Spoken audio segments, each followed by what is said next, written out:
ಪಿಂಜಾರ್ ಸಮುದಾಯ ಆರ್ಥಿಕವಾಗಿ ಹಿಂದುಳಿದಿದೆ. Doctor T Basanagoudar independence Sangram ನ್ಯೂಸ್ಗೆ ಸ್ವಾಗತ. ಪಿಂಜಾರ್ ಸಮುದಾಯ ಆರ್ಥಿಕವಾಗಿ ಹಿಂದುಳಿದಿದ್ದು, ಆ ಹಿನ್ನೆಲೆಯಲ್ಲಿ ಕುಲಶಾಸ್ತ್ರ ಅಧ್ಯಯನ ನಡೆಸಲು ರಾಜ್ಯ ಸರ್ಕಾರ ಮುಂದಾಗಿದೆ ಎಂದು ಧಾರವಾಡದ ಕರ್ನಾಟಕ ವಿಶ್ವವಿದ್ಯಾಲಯದ ಮಾನವಶಾಸ್ತ್ರ ವಿಭಾಗದ ಮುಖ್ಯಸ್ಥ ಡಾಕ್ಟರ್ ಟಿ ಬಸನಗೌಡರ್ ಹೇಳಿದರು. ಶೈಕ್ಷಣಿಕ, ಸಾಮಾಜಿಕ, ಆರ್ಥಿಕ, ರಾಜಕೀಯವಾಗಿ ಹಾಗೂ ಧಾರ್ಮಿಕವಾಗಿ ಅತ್ಯಂತ ಹಿಂದುಳಿದ ಪಿಂಜಾರ್ ಸಮುದಾಯದ ಕುರಿತು ಕುಲಶಾಸ್ತ್ರ ಅಧ್ಯಯನ ನಡೆಸಲು ರಾಜ್ಯ ಸರ್ಕಾರವು ಕರ್ನಾಟಕ ವಿಶ್ವವಿದ್ಯಾಲಯದ ಮಾನವಶಾಸ್ತ್ರ ವಿಭಾಗದ ಮುಖ್ಯಸ್ಥ ಡಾಕ್ಟರ್ ಟಿ ಬಸನಗೌಡ ಅವರನ್ನು ಆಯ್ಕೆ ಮಾಡಿದ ಹಿನ್ನೆಲೆಯಲ್ಲಿ ಕರ್ನಾಟಕ ರಾಜ್ಯ ನದಾಫ್ ಪಿಂಜಾರ್ ಸಂಘದ ವತಿಯಿಂದ ಧಾರವಾಡದ ನಿವೃತ್ತ ಭವನದಲ್ಲಿ ಕ್ಯಾಲೆಂಡರ್ ಬಿಡುಗಡೆ ಮತ್ತು ಅವರಿಗೆ ಸನ್ಮಾನ ಕಾರ್ಯಕ್ರಮವನ್ನು ಹಮ್ಮಿಕೊಳ್ಳಲಾಗಿತ್ತು. ಇದೇ ವೇಳೆ ಟಿ ನದಾಫ್, ರುಬಿನಾ ನದಾಫ್, ರಜಿಯಾ ಕೊಡಬಾಗಿ, ಗೀತಾ ಇನ್ನಿತರರನ್ನು ಸನ್ಮಾನಿಸಲಾಯಿತು. ಈ ವೇಳೆಯಲ್ಲಿ ಮಾತನಾಡಿದ ಅವರು, ಪಿಂಜಾರ್ ಸಮುದಾಯವು ಆರ್ಥಿಕ, ರಾಜಕೀಯವಾಗಿ ಹಿಂದುಳಿದಿದೆ. ರಾಜ್ಯ ಸರ್ಕಾರದ ಯೋಜನೆಗಳನ್ನು ಸಮರ್ಪಕವಾಗಿ ಪಡೆಯಬೇಕಾದರೆ ಜನಸಂಖ್ಯೆ ಮತ್ತು ವೃತ್ತಿಯ ಬಗ್ಗೆ ಅಧ್ಯಯನ ನಡೆಯುತ್ತದೆ. ಯಾವುದೇ ಜನಾಂಗವಿರಲಿ, ಗುರುತಿಸುವಿಕೆಯ ಬಹಳ ಮುಖ್ಯವಾಗಿದೆ. ಆಚಾರ, ವಿಚಾರ, ಸಂಪ್ರದಾಯ ಇತ್ಯಾದಿ ಕುರಿತಾಗಿ ಸಂಶೋಧನಾತ್ಮಕವಾಗಿ ಹುಡುಕುವುದೇ ಮಾನವಶಾಸ್ತ್ರ ಉದ್ದೇಶವಾಗಿದೆ. ಅಸಲಿಗೆ ಗಂಡು ಮತ್ತು ಹೆಣ್ಣು ಎರಡೇ ಜಾತಿ. ಆದರೆ ಸರ್ಕಾರದ ಯೋಜನೆಗಳನ್ನು ರೂಪಿಸುವ ಮೂಲಕ ಹಿಂದುಳಿದ ಸಮುದಾಯಗಳನ್ನು ಹುಡುಕಿ ಸಮಾಜದ ಮುಖ್ಯವಾಹಿನಿಗೆ ತರುವ ಸಲುವಾಗಿ ಈ ರೀತಿಯ ಅಧ್ಯಯನ ನಡೆಯುತ್ತದೆ. ಆ ಹಿನ್ನೆಲೆಯಲ್ಲಿ ಪಿಂಜಾರ್ ನದಾಫ್ ಸಮಾಜದ ಕುಲಶಾಸ್ತ್ರ ಅಧ್ಯಯನಕ್ಕೆ ಸರ್ಕಾರ ನನ್ನನ್ನು ನೇಮಿಸಿದೆ. ಮಾಜಿ ರಾಜ್ಯ ಪ್ರಧಾನ ಕಾರ್ಯದರ್ಶಿ ಪಿ ನದಾಫ್ ಮಾತನಾಡಿ, ಬಸವಣ್ಣ ಸಮಾಜದಲ್ಲಿ ಸಾಮರಸ್ಯವನ್ನು ಬಿತ್ತಿದ್ದಾರೆ. ಬಸವಣ್ಣವರ ಹೆಸರಿನ ಬಸನಗೌಡರಿಂದ ಪಿಂಜಾರ್ ಕ್ರಾಂತಿಯಾಗಲಿ. ಒಂದು ಕಾಲದಲ್ಲಿ ನಾವು ಪಿಂಜಾರರೆಂದು ಹೇಳಿಕೊಳ್ಳಲು ಹಿಂದೇಟು ಹಾಕುತ್ತಿದ್ದೆವು. ಉತ್ತರ ಕರ್ನಾಟಕ ಭಾಗದಲ್ಲಿ ನದಾಫ್ ಸಮುದಾಯ ಸಾಧ್ಯತೆ ಇದೆ. ಇಲ್ಲಿಂದ ವಲಸೆ ಹೋದಂಥ ಪಿಂಜಾರರು ಮಂಡ್ಯ, ಶ್ರೀರಂಗಪಟ್ಟಣ, ಬೆಂಗಳೂರು ಆಸುಪಾಸಿನಲ್ಲಿ ಕಾಣಸಿಗುತ್ತಾರೆ. ಅವರಿಗೆ ಪಿಂಜಾರ್ ಜಾತಿ ಪ್ರಮಾಣ ಪತ್ರ ಇನ್ನೂ ಸಿಗುತ್ತಿಲ್ಲ. ಪಿಂಜಾರ್ ಸಮುದಾಯವು ರೈತರೊಂದಿಗೆ ಅತ್ಯಂತ ಬಾಂಧವ್ಯ ಬೆಳೆಸಿಕೊಂಡಿದೆ. ಪಿಂಜಾರರು ಸಮಾಜದಲ್ಲಿ ಸಾಮರಸ್ಯದಿಂದ ಬದುಕುತ್ತಾ ಬಂದಿದ್ದಾರೆ ಎಂದರು. ಸಂಘದ ಮಾಜಿ ರಾಜ್ಯಾಧ್ಯಕ್ಷ ಹಜರತ್ ಅಲಿ ದೊಡ್ಡಮನಿ ಮಾತನಾಡಿ, ಪಿಂಜಾರ್ ಕುಲಶಾಸ್ತ್ರ ಅಧ್ಯಯನ ನಡೆಸಲು ಸರ್ಕಾರ ಕೇವಲ 45 ಲಕ್ಷ ನೀಡಿದರೆ ಸಾಲದು. ಇಡೀ ರಾಜ್ಯಾದ್ಯಂತ ಅಧ್ಯಯನ ನಡೆಸಬೇಕಾದರೆ 1 ಕೋಟಿ ರೂಪಾಯಿ ನೀಡಿ ಪಿಂಜಾರ್ ಕುಲಶಾಸ್ತ್ರ ಅಧ್ಯಯನ ನಡೆಸಲು ಸಿದ್ದರಾಮಯ್ಯ ಸರ್ಕಾರ ಸಹಕಾರ ನೀಡಬೇಕೆಂದು ಒತ್ತಾಯಿಸಿದ್ದರು. ಸಮಾಜ ಸೇವಕಿ ಹಾಗೂ ರಾಜ್ಯ ಪ್ರಶಸ್ತಿ ಪುರಸ್ಕೃತೆ ರಜಿಯಾ ಬೇಗಂ ಕೊಡಬಾಗಿ ಮಾತನಾಡಿ, ದೇವಸ್ಥಾನಕ್ಕೂ ಹೋಗುತ್ತೇವೆ. ಪಿಂಜಾರರಾದ ನಾವು ನಮಾಜನ್ನು ಮಾಡುತ್ತೇವೆ. ಸಮಾಜದಲ್ಲಿ ಪಿಂಜಾರರು ಯಾರೊಂದಿಗೆ ದ್ವೇಷ ಕಟ್ಟಿಕೊಳ್ಳದೆ ಸಾಮರಸ್ಯದಿಂದ ಬದುಕುತ್ತಾ ಬಂದಿದ್ದಾರೆ. ಮುಂದುವರೆದು ಜಿಲ್ಲೆಗೆ ಒಂದಾದರೂ ಸಾದಿಮಾಳ್ ಆಗಬೇಕು. ಈ ಕುರಿತು ಸರ್ಕಾರ ಗಮನ ಹರಿಸಬೇಕು. ಕಾರ್ಯಕ್ರಮದಲ್ಲಿ ಸಂಘದ ಜಿಲ್ಲಾಧ್ಯಕ್ಷ FM ನದಾಫ್ ಅಧ್ಯಕ್ಷತೆಯನ್ನು ವಹಿಸಿದ್ದರು. ಮಾಜಿ ಜಿಲ್ಲಾಧ್ಯಕ್ಷ KH ನದಾಫ್, ಹನೀಫ್ ನದಾಫ್, ವಸೂಸಾಬ್ ನದಾಫ್, ಪಿಂಜಾರ್ ಸಮುದಾಯದ ಪದಾಧಿಕಾರಿಗಳು, ಮಹಿಳೆಯರು, ಹಿರಿಯರು ಭಾಗವಹಿಸಿದ್ದರು. ಪ್ರಾರಂಭದಲ್ಲಿ ನೂರ್ಜಾನ್ ನದಾಫ್ ಕುರಾನ್ ಪಠಣವನ್ನು ಮಾಡಿದರು. RK ಪಿಂಜಾರ್ ನಿರೂಪಿಸಿದರು. ಶ್ರೀ KH ನದಾಫ್ ಅವರು ಮಾಜಿ ಜಿಲ್ಲಾಧ್ಯಕ್ಷರು, ಕರ್ನಾಟಕ ರಾಜ್ಯ ನದಾಫ್ ಪಿಂಜಾರ್ ಸಂಘ. ಮೇಡಮ್ ಅವರು ಕೊಡಬಾಗಿ ಮೇಡಮ್ ಅವರು ಈ ಚಿಕ್ಕದಾದ ಒಂದು ಅಚ್ಚುಕಟ್ಟಾದ ಸಮಾರಂಭಕ್ಕೆ ಆಗಮಿಸಿದಂಥ ತಮ್ಮ ಎಲ್ಲರಿಗೂ ನಾನು ಹೃತ್ಪೂರ್ವಕವಾಗಿ ನಮನಗಳನ್ನು ಸಲ್ಲಿಸ್ತೇನೆ. ಜಿಲ್ಲಾ ಘಟಕದವರು ಈಗ ಒಂದು 4-5 ದಿನದಿಂದ ನಮ್ಮ ವಿಶ್ವವಿದ್ಯಾಲಯಕ್ಕೆ ಬಂದಿದ್ದರು. ನಾನು ಅವತ್ತು ಮೀಟಿಂಗಲ್ಲಿ ಬ್ಯುಸಿ ಇದ್ದೆ, ಸಿಗಲಿಲ್ಲ. ಅವರು ಈ ರೀತಿ ಒಂದು ನಮ್ಮ ರಾಜ್ಯ ಮಟ್ಟದ ಕ್ಯಾಲೆಂಡರ್ ಬಿಡುಗಡೆ ಕಾರ್ಯಕ್ರಮ ಐತೆ ಸರ್, ನಮ್ಮ ಜಿಲ್ಲಾ ಮಟ್ಟದ ಕಾರ್ಯಕ್ರಮ ಅದು. ಅದಕ್ಕೆ ತಾವು ಕ್ಯಾಲೆಂಡರ್ ಬಿಡುಗಡೆ ಮಾಡೋದಕ್ಕೆ ಬರಬೇಕು ಅಂತ ಹೇಳಿದರು. ಆಯ್ತು ಸರ್, ಬರ್ತೀನಿ, ತೊಂದರೆ ಇಲ್ಲ ಅಂತ ಹೇಳಿದೆ. ನಾನು ಸ್ವಲ್ಪ ಕೂಲಂಕುಷವಾಗಿ ನನ್ನ ಒಂದು ಉಪಸ್ಥಿತಿ ಯಾಕೆ ಅನ್ನೋದ್ರ ಬಗ್ಗೆ ನಮಗೆ ಸಂಪೂರ್ಣವಾಗಿರ್ತಕ್ಕಂಥ ಮಾಹಿತಿಯನ್ನು ಕೊಡೋದಕ್ಕೆ ಇಷ್ಟಪಟ್ಟೆ. ನಾನು ಈ ಕರ್ನಾಟಕ ರಾಜ್ಯ ಪಿಂಜಾರ್ ನದಾಫ್ ಸಂಘದ ರಾಜ್ಯ ಜಿಲ್ಲಾ ಘಟಕ ಧಾರವಾಡದವರು. ಹೇಗೆ ನನಗೆ ಸಂಪರ್ಕ ಬೆಳೀತು, ಈ ಸಂಪರ್ಕದ ಹಿಂದಿನ ಉದ್ದೇಶ ಏನು, ಮತ್ತು ಯಾಕೆ ನಾವು ಈ ಪಿಂಜಾರ್ ನದಾಫ್ ಸಂಘದ ಜೊತೆಗೆ ಒಡನಾಡಿಗಳ ಆದ್ವಿ ಅನ್ನೋದಕ್ಕೆ ಒಂದೇ ಒಂದು ಚಿಕ್ಕದಾಗಿ ಚೊಕ್ಕದಾಗಿ ಹೇಳೋದಕ್ಕೆ ಇಷ್ಟಪಡ್ತೀನಿ. 2023 ಮಾರ್ಚ್ 3ನೇ ತಾರೀಕಿನಿಂದ ಒಂದು ಕಾರ್ಯಕ್ರಮ ಮಾಡಿದ್ವಿ ಕರ್ನಾಟಕ ವಿಶ್ವವಿದ್ಯಾಲಯ ಧಾರವಾಡದಲ್ಲಿ. ನಮ್ಮ ಅಖಿಲ ಕರ್ನಾಟಕ ಪಿಂಜಾರ್ ನದಾಫ್ ಸಂಘ ಜೊತೆಗೆ ಧಾರವಾಡ ಜಿಲ್ಲಾ ಘಟಕದ ವತಿಯಿಂದ 2023 ಮಾರ್ಚ್ 3ನೇ ತಾರೀಕು ವಿಶ್ವವಿದ್ಯಾಲಯದ ಮಾನವಶಾಸ್ತ್ರ ಪ್ರಾಂಗಣದಲ್ಲಿ ಪಿಂಜಾರ್ ನದಾಫ್ ಸಮುದಾಯದ ಸಮಗ್ರ ಅಭಿವೃದ್ಧಿ ಕುರಿತು ಸರ್ಕಾರದ ಗಮನ ಹರಿಸಬೇಕು. ಈ ಪಿಂಜಾರ್ ನದಾಫ್ ಸಮುದಾಯ ಸಾಮಾಜಿಕವಾಗಿ, ಆರ್ಥಿಕವಾಗಿ, ಶೈಕ್ಷಣಿಕವಾಗಿ ಅತ್ಯಂತ ಹಿಂದುಳಿದ ಸಮಾಜ. ಇದನ್ನು ಮುಖ್ಯವಾಹಿನಿಗೆ ತರಬೇಕು. ಆ ದೃಷ್ಟಿಯಲ್ಲಿ ಒಂದು ಕಾರ್ಯಾಗಾರ ಆಗಬೇಕು. ಜೊತೆಗೆ ನಮ್ಮ ಸಮಾಜದ ಎಲ್ಲ ಹಿರಿಯರಿಗೆ ಒಂದು ಅರಿವು ಮೂಡಿಸೋ ಕಾರ್ಯಕ್ರಮ ಆಗಬೇಕು.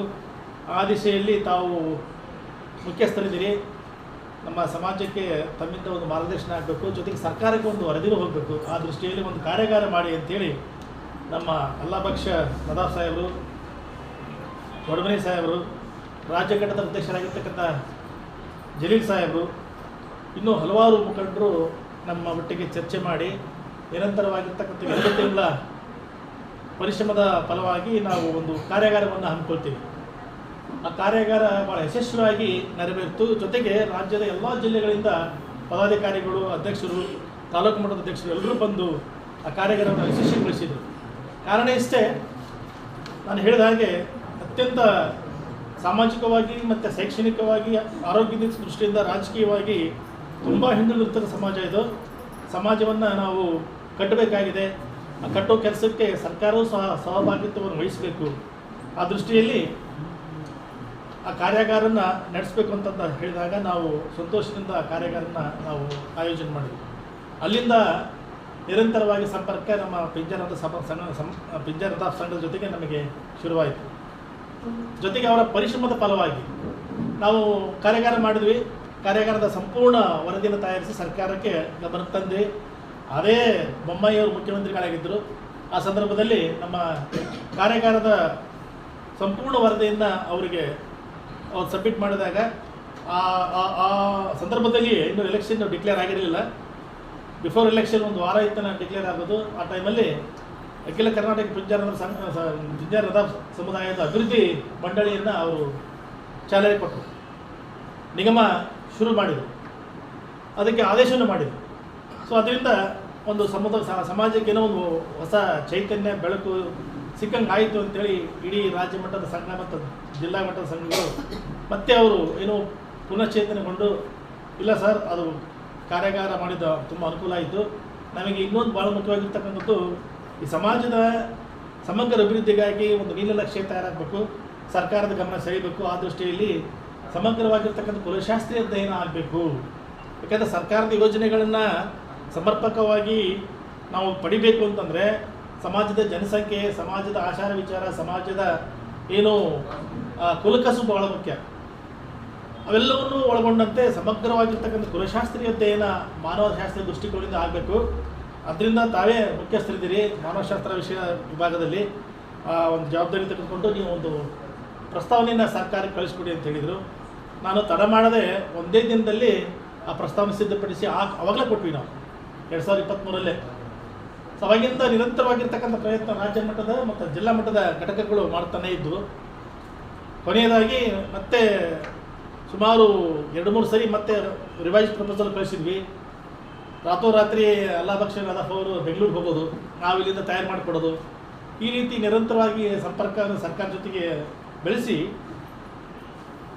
ಅಟ್ ಲಾಸ್ಟ್ ಅಂತಿಮವಾಗಿ ಇದೇ ಜನವರಿ 9ರಂದು ಸರ್ಕಾರ ಆದೇಶ ಹೊರಡಿಸ್ತು.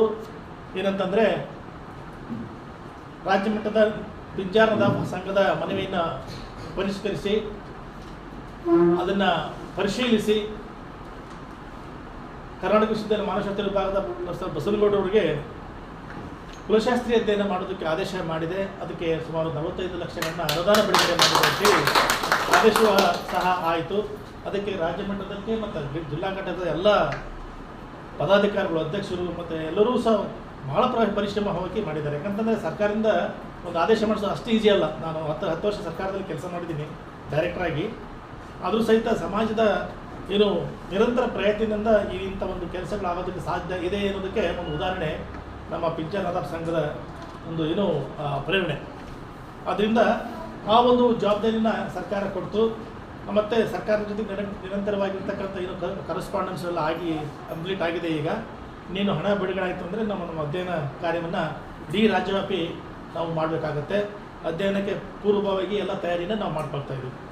ಆ ದಿಶೆಯಲ್ಲಿ ನಾವು ಈ ಒಂದು ಸಂಘಕ್ಕೆ ಇವತ್ತು ಬಂದು ಕಾರ್ಯಕ್ರಮಕ್ಕೆ ನಿಮ್ಮನ್ನು ಉದ್ದೇಶಿಸಿ ಅದು ಅಚ್ಚುಕಟ್ಟಾಗಿರ್ತಕ್ಕಂಥ ಕಾರ್ಯಕ್ರಮ ಸಂಘಟಕರಿಗೆ ತುಂಬ ಹೃದಯದಿಂದ ನಾನು ಧನ್ಯವಾದ ಅರ್ಪಿಸ್ತೇನೆ. ಯಾಕಂದರೆ ಇದು ಸಮಾಜದ ಪರವಾಗಿರ್ತಕ್ಕಂಥ ಒಳ್ಳೆಯ ಕೆಲಸ, ಒಳ್ಳೆಯ ಜವಾಬ್ದಾರಿ.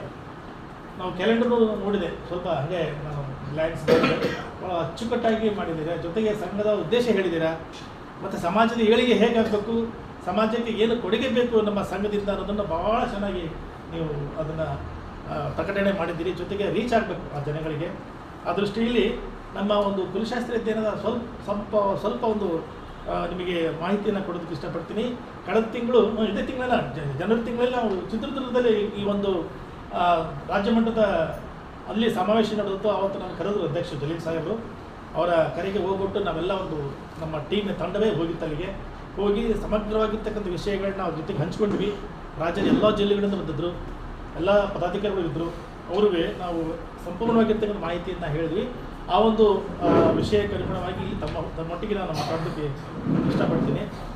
ಈ ಕುಲಶಾಸ್ತ್ರ ಅಧ್ಯಯನ ಅಂದರೆ ಏನು, ಕುಲಶಾಸ್ತ್ರ ಅಧ್ಯಯನ ಯಾಕೆ ಮಾಡಬೇಕು, ಅದು ಮಾನವಶಾಸ್ತ್ರಜ್ಞರೇ ಯಾಕೆ ಮಾಡಬೇಕು, ಬೇರೆ ವಿಷಯ ತಜ್ಞರಿದ್ದಾರೆ ಅವ್ರನ್ನ ಯಾಕೆ ಮಾಡೋಕ್ಕಾಗೋದಿಲ್ಲ ಅನ್ನೋದಕ್ಕೆ ಒಂದಿಷ್ಟು 2 ವಿಷಯಗಳನ್ನ ನಾನು ತಮ್ಮೊಂದಿಗೆ ಹಂಚ್ಕೊಳ್ಳೋಕೆ ಇಷ್ಟಪಡ್ತೀನಿ. ಇದು ನಾವು ಪ್ರೊಫೆಸರ್ಗಳಿದ್ದೀವಿ, ಮೇಷ್ಟ್ರಿದ್ದೀವಿ, ನಾವು ಪಾಠ ಮಾಡಿ ಅಭ್ಯಾಸ, ಭಾಷಣ ಮಾಡಿ ಅಭ್ಯಾಸ ಇಲ್ಲ ನಮಗೆ. ಭಾಷಣ ಮಾಡೋದಂದರೆ ಈಗ ನಮ್ಮ ಈ ರಾಜಕೀಯ ವ್ಯಕ್ತಿಗಳು ಅವರ ಏನು ಓಟ್ಗೋಸ್ಕರ ಭಾಷಣ ಮಾಡ್ತಾರೆ, ಓಟನ್ನು ನಮ್ಮ ಜನಗಳಿಗೆ ಏನೋ ಕೇಳಿ ಅವರು ಭಾಷಣ ಮಾಡೋದು ರೀ. ಆದರೆ ನಮ್ಮಲ್ಲಿ ಹಾಗಲ್ಲ. ನಾವು ಬುಕ್ ಓದೋದು, ಮಾಹಿತಿಯನ್ನು ವಿನಿಮಯ ಮಾಡ್ಕೊಳ್ಳೋದು, ಸಂಶೋಧನೆ ಮಾಡೋದು, ಆ ಸಂಶೋಧನೆಯಲ್ಲಿ ಹೊಸ ಹೊಸ ಆವಿಷ್ಕಾರಗಳನ್ನ ಕಂಡುಹಿಡಿಯೋದು, ಅದರಿಂದ ಸಮಾಜಕ್ಕೆ ಮತ್ತು ಸರ್ಕಾರಕ್ಕೆ ಆಗ್ತಕ್ಕಂಥ ಯೋಜನೆಗಳಿಗೆ ಪರಿಣಾಮಕಾರಿಯಾಗಿ ಅನುಷ್ಠಾನ ಮಾಡುವುದನ್ನು ಉದ್ದೇಶದಿಂದ ನಾವು ಅಧ್ಯಯನವನ್ನು ಕೈಗೊಳ್ತೀವಿ. ಮಾನವಶಾಸ್ತ್ರ ವಿಭಾಗ ನಮ್ಮ ವಿಶ್ವವಿದ್ಯಾಲಯದಲ್ಲಿ ಸುಮಾರು 1958ನೇ ಇಸ್ವಿಯಲ್ಲಿ ಶುರುವಾಯಿತು ನಮ್ಮ ಕರ್ನಾಟಕ ವಿಶ್ವವಿದ್ಯಾಲಯದಲ್ಲಿ. ಇದು one of the oldest university ನಮ್ಮ ವಿಶ್ವವಿದ್ಯಾಲಯ. ಅಲ್ಲಿ ನಾನು ಪ್ರೊಫೆಸರ್ ಆಗಿ ಕಳೆದ 28 ವರ್ಷದಿಂದ ಕೆಲಸ ಮಾಡ್ತಾಯಿದ್ದೀನಿ. ನಾನು ಇಲ್ಲೇ ಕನ್ನಡ ಕಾಲೇಜ್ ಸ್ಟೂಡೆಂಟ್ ಇದ್ದೆ. ತದನಂತರ ವಿಶ್ವವಿದ್ಯಾಲಯದಲ್ಲಿ MA ಮಾಡಿದೆ, ಅಲ್ಲೇ PhD ಮಾಡಿದೆ. ತದನಂತರ ಅಲ್ಲೇ ನನಗೆ 97ರಲ್ಲಿ ಅಪಾಯಿಂಟ್ ಆಯಿತು ಲೆಕ್ಚರರ್ ಆಗಿ. ಸೊ ಹಾಗೆ ನಾನು ನಿರಂತರವಾಗಿರ್ತಕ್ಕಂಥ ಏನು ಸಂಶೋಧನೆಗಳನ್ನ ಮತ್ತು ಪ್ರಕಟಣೆಗಳನ್ನ, ಪಬ್ಲಿಕೇಶನ್ಸನ್ನು ಮಾಡ್ತಾ ಬಂದೆ. ಕಳೆದ 2012ನೇ ಇಸ್ವಿಯಲ್ಲಿ ನಾನು ಮೈಸೂರಲ್ಲಿರ್ತಕ್ಕಂಥ ರಾಜ್ಯ ಬುಡಕಟ್ಟು ಸಂಶೋಧನಾ ಸಂಸ್ಥೆ ನಿರ್ದೇಶಕನಾಗಿ 10 ವರ್ಷಗಳ ಕಾಲ ನಿರಂತರವಾಗಿ ಅಲ್ಲಿ ಸೇವೆ ಸಲ್ಲಿಸಿ 2022ನೇ ಇಸ್ವಿಗೆ ನಾನು ಈ ಧಾರವಾಡಕ್ಕೆ ಮತ್ತೆ ವಾಪಸ್ ಬಂದೆ ವಿಶ್ವವಿದ್ಯಾಲಯಕ್ಕೆ. ಇದು ನನಗೆ ಅಲ್ಲಿಂದ ಬಂದ ನಂತರ ಮೊದಲನೇ ಜವಾಬ್ದಾರಿ ಸರ್ಕಾರ ಕೊಟ್ಟದ್ದು. ಸರ್ಕಾರಕ್ಕೆ ಈ ಸಂದರ್ಭದಲ್ಲಿ ತುಂಬುವುದಾದ ಧನ್ಯವಾದಗಳನ್ನ ಆರೋಪಿಸ್ತೀನಿ. ಯಾಕಂದರೆ ಇದು ಸರ್ಕಾರದ ಸಮಾಜಕ್ಕೆ ಕೊಡಮಾಡತಕ್ಕಂಥ ಒಂದು ದೊಡ್ಡ ಜವಾಬ್ದಾರಿ. ಸಮಾಜವೂ ಸಹ ತನ್ನ ಅರಿವು, ತನ್ನ ಒಂದು ಜವಾಬ್ದಾರಿಯನ್ನು ನಿಭಾಯಿಸಬೇಕಾಗುತ್ತೆ. ಈ ಕುಲಶಾಸ್ತ್ರಿ ಅಧ್ಯಯನ ಮಾಡೋ ಉದ್ದೇಶ ಯಾವುದೇ ಸಮಾಜ, ಯಾವುದೇ ಜನಾಂಗ, ಯಾವುದೇ ಜಾತಿಗಳಿರ್ಬೋದು, ಅದನ್ನು ಗುರುತಿಸುವುದು ದೊಡ್ಡ ಜವಾಬ್ದಾರಿ. ಹೇಗೆ ಗುರುತಿಸೋದು, ಆ ಗುರುತಿಸುವಿಕೆಯ ಲಕ್ಷಣಗಳು ಯಾವುವು? ಯಾಕೆ ಜನ ಅಂತಂದರೆ ಹೆಣ್ಣು ಗಂಡು ಎರಡೇ.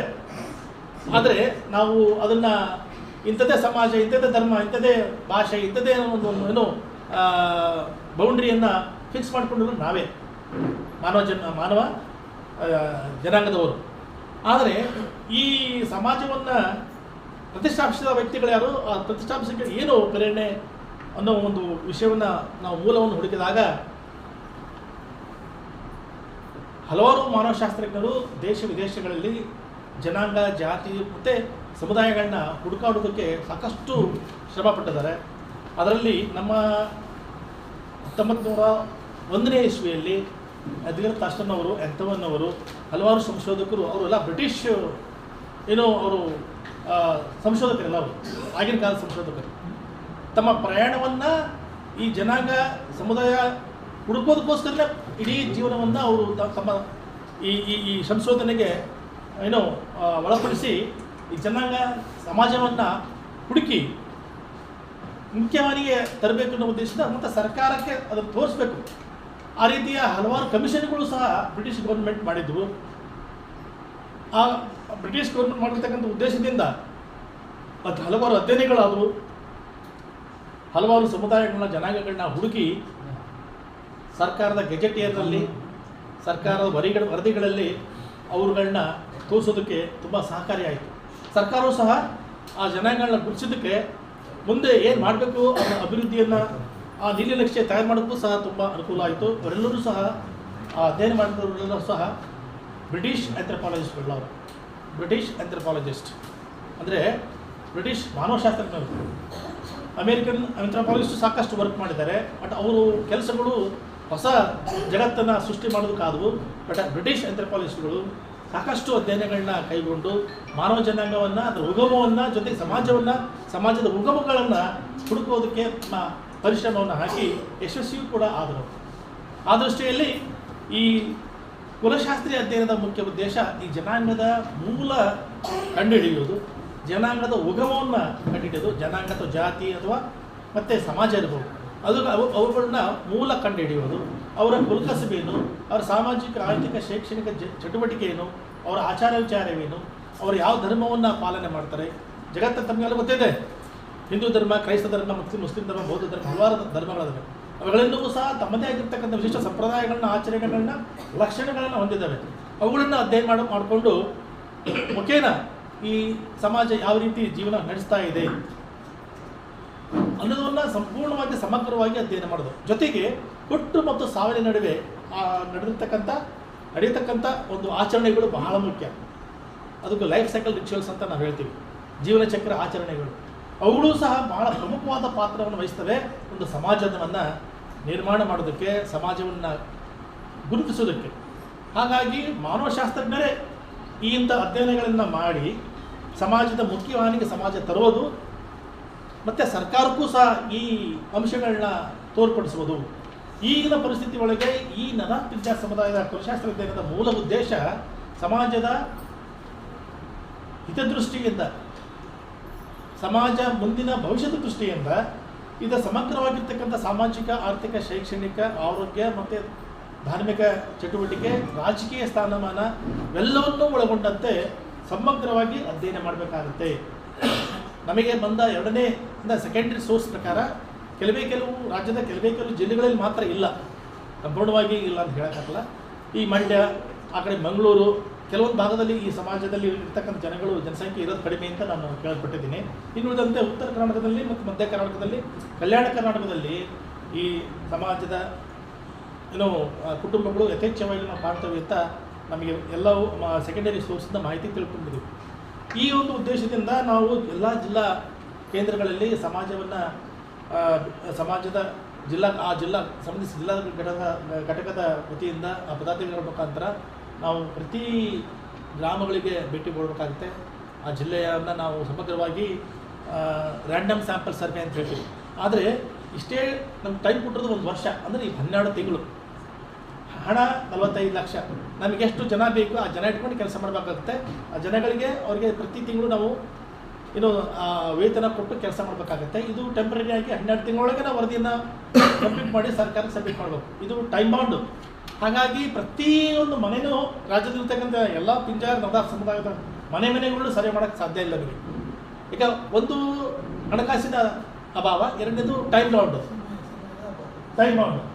ಸೊ ಸರ್ಕಾರಕ್ಕೆ ಕೂಡಲೇ ವರದಿ ಕೊಡಬೇಕು. ಆ ವರದಿಯಿಂದ ಸಮಾಜಕ್ಕೆ ಆಗ್ತಕ್ಕಂಥ ಯೋಜನೆಗಳ ಬಗ್ಗೆ ಪರಿಣಾಮಕಾರಿಯಾಗಿ ಅನುಷ್ಠಾನ ಆಗೋದಕ್ಕೆ ನಾವು ಸರ್ಕಾರಕ್ಕೆ ಈ ಒಂದು ವರದಿಗಳ ಮುಖಾಂತರ ಶಿಫಾರಸು ಮಾಡಬೇಕಾಗುತ್ತೆ. ಆದ್ದರಿಂದ ನಾವು ರಾಜ್ಯದ ಎಲ್ಲ ಜಿಲ್ಲೆಗಳನ್ನ ರ್ಯಾಂಡಮ್ ಸ್ಯಾಂಪಲ್ ಸರ್ವೆ ಮುಖಾಂತರ ಎಲ್ಲ ಜಿಲ್ಲೆಗಳು ಅಟೆಂಡ್ ಮಾಡ್ತೀವಿ. ಬಟ್ ಪ್ರತಿಯೊಂದು ಜಿಲ್ಲೆಯಲ್ಲಿ ಆ ಸಮುದಾಯದ ಕುಟುಂಬಗಳು ಎಷ್ಟು ವಾಸ ಮಾಡ್ತದವೆ, ಆ ಕುಟುಂಬಗಳ ಸ್ಥಿತಿಗತಿ ಅನ್ನೋದನ್ನು ಹೆಚ್ಚಾಗಿ ಇವರು ಗ್ರಾಮೀಣ ಪ್ರದೇಶದಲ್ಲಿದ್ದಾರೆ, ಮತ್ತು ಪಟ್ಟಣ ಪ್ರದೇಶದಲ್ಲೂ, ಸೆಮಿ ಅರ್ಬನ್ನಲ್ಲೂ ಇದ್ದಾರೆ, ರೂರಲ್ ಪ್ರದೇಶದಲ್ಲೂ ಇದ್ದಾರೆ ಅಲ್ವಾ. ಸೊ ಹಾಗಾಗಿ ನಾವು ಎಲ್ಲವನ್ನೂ ಸಹ ಅಧ್ಯಯನಕ್ಕೆ ಒಳಪಡಿಸಿ ಸಮಗ್ರವಾಗಿರ್ತಕ್ಕಂಥ ಅಧ್ಯಯನವನ್ನು ನಾವು ಕೈಗೊಳ್ಳಬೇಕಾಗುತ್ತೆ. ಸುಮ್ಮನೆ ಕೂತ್ಕೊಂಡು ಏನೋ ಒಂದು ಕತೆ ಬರೆದು ಕಾದಂಬರಿ ಬರೆಯುವಂಥ ಕೆಲಸ ಅಲ್ಲ ಅದು. ಯಾಕಂದರೆ ಈ ಅಧ್ಯಯನ ಸರ್ಕಾರದ ಕಣ್ಣು ತರಿಸಬೇಕು, ಸಮಾಜದ ಸ್ಥಿತಿಯನ್ನು ಸಹ ಸರ್ಕಾರಕ್ಕೆ ಹೇಳಬೇಕಾಗಿದೆ. ಸರ್ಕಾರದ ಕಣ್ಣು ಯಾವ ರೀತಿ ತರಿಸ್ಬೇಕು ಅಂತಂದರೆ, ಈ ಸಾಮಾಜಿಕ ಸ್ಥಿತಿಗತಿ ಹೇಗಿದೆ, ಆರ್ಥಿಕ ಸ್ಥಿತಿಗತಿ ಹೇಗಿದೆ, ಮತ್ತು ಅವರಿಗೆ ಭವಿಷ್ಯದಲ್ಲಿರ್ತಕ್ಕಂಥ ಉಜ್ವಲ ಭವಿಷ್ಯವನ್ನು ಮಕ್ಕಳಿಗೆ ಅವರು ನೀಡಬೇಕಾಗಿರೋದ್ರಿಂದ ಭವಿಷ್ಯದಲ್ಲಿ ಅವರು ಯಾವ ಒಂದು ಉದ್ಯೋಗವನ್ನು ಅರಸಿ ತಮ್ಮ ಭವಿಷ್ಯನ ಕಟ್ಟಬೇಕಾಗಿದೆ. ಈಗ ನಾವು ನಮಗೆ ತಿಳಿದ ಮಟ್ಟಿಗೆ ಈ ಗಾದೆ ಮಾಡುವ ಒಂದು ಕೆಲಸ ಮಾಡ್ತಾ ಇದ್ದಾರೆ. ಬೇರೆ ಬೇರೆ ಅಲ್ಲಿ ಸ್ಥಳೀಯವಾಗಿರ್ತಕ್ಕಂಥ ವಾತಾವರಣಕ್ಕೆ ಅನುಗುಣವಾಗಿ ಅವರು ತಮ್ಮ ವೃತ್ತಿಯನ್ನು ಅವಲಂಬಿಸಿದ್ದಾರೆ. ನಾವು ಅಧ್ಯಯನ ಮಾಡೋ ಕಾಲಕ್ಕೆ ನಮಗೆ ಹಲವಾರು ಲಿಟ್ರೇಚರ್ ಅಂದರೆ ಈ ಸಾಹಿತ್ಯ ಸಂಘಟನೆ ಮಾಡಿದಾಗ ಗೊತ್ತಾಗುತ್ತೆ ಈ ಸಮುದಾಯ ಅಂದರೆ ನಮಗಿಂತ ಹಲವಾರು ಸಂಶೋಧಕರನ್ನು ಅಧ್ಯಯನ ಮಾಡಿದ್ದಾರೆ ಅಂತ ಹೇಳಿದ್ದೀನಿ ಈ ಸಮಾಜದ ಬಗ್ಗೆ. ಹಿಂದೆನೇ ನೂರಾರು ವರ್ಷಗಳ ಇತಿಹಾಸಗಳು ನಾವು ಸಿಗುತ್ತೆ ಅಧ್ಯಯನ ಮಾಡೋ ಕಾಲಕ್ಕೆ. ಸೊ ನಾವು ಲಿಟ್ರೇಚರ್ ಕಲೆಕ್ಟ್ ಮಾಡೋ ಕಾಲಕ್ಕೆ ಎಲ್ಲವನ್ನೂ ಸಹ ಸಮಗ್ರವಾಗಿ ನಾವು ಸಂಗ್ರಹಣೆ ಮಾಡ್ಕೊಂಡು ಆ ಒಂದು ಲಿಟ್ರೇಚರ್ ಅನುಗುಣವಾಗಿ ನಾವು ಏನು ಮಾಡ್ತೀವಿ, ನಮ್ಮ ಶೆಡ್ಯೂಲ್ಸನ್ನು ಪ್ರಿಪೇರ್ ಮಾಡ್ತೀವಿ. ನಾವು ಪ್ರಿಪೇರ್ ಮಾಡ್ತೀವಿ, ಅದು ಯಾದೃಚ್ಛಿಕ ಮಾದರಿ ವಿಧಾನದಲ್ಲಿ. ಆ ಪ್ರಿಪೇರ್ ಮಾಡಿಕೊಂಡು ಸರ್ವೆ ಮಾಡ್ತೀವಿ, ಮನೆ ಮನೆಗೆ ಹೋಗಿ.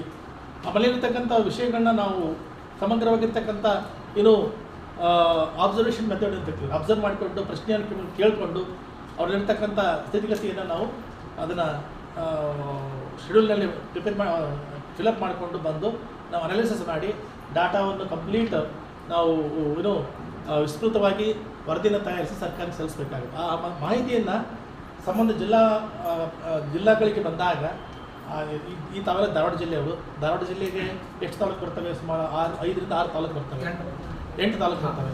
ಸರ್ 8 ತಾಲೂಕಲ್ಲೂ ಸಹ ಎಲ್ಲೆಲ್ಲಿ ವಾಸ ಮಾಡ್ತಾರೆ ಅಂತ ನಾವು ತಿಳ್ಕೊಳ್ತೀವಿ. ಹೆಚ್ಚು ಜನಸಂಖ್ಯೆ ಎಲ್ಲಿದ್ದಾರೆ, ಕಡಿಮೆ ಜನಸಂಖ್ಯೆ ಎಲ್ಲಿದ್ದಾರೆ, ಹೆಚ್ಚು ಜನಸಂಖ್ಯೆ ಎಲ್ಲಿದ್ದಾರೆ.